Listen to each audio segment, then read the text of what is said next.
90% of Christians are kind of like the Old Testament Jews.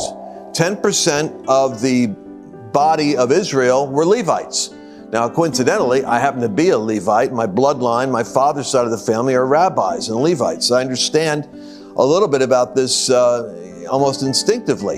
The teaching gifts, apostles, prophets, evangelists, pastors, teachers, they teach the tribes of Israel.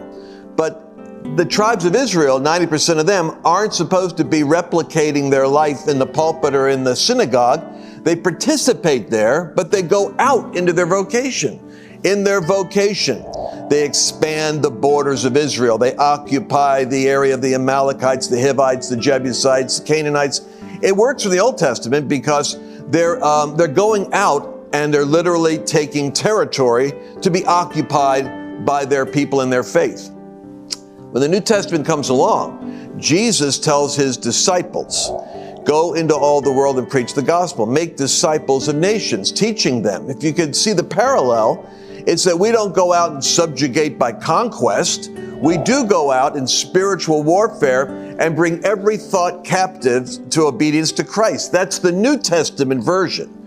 But we're foggy on this because still the most ardent and devoted believers would like to leave the world, as I did, left corporate America, left business, in order to go serve God, which sounds like the right thing, so that we could be dedicated to God as God's ambassadors, revivalists, soul winners, ministries. And remember, 10% of the body of Christ is called to that full-time capacity.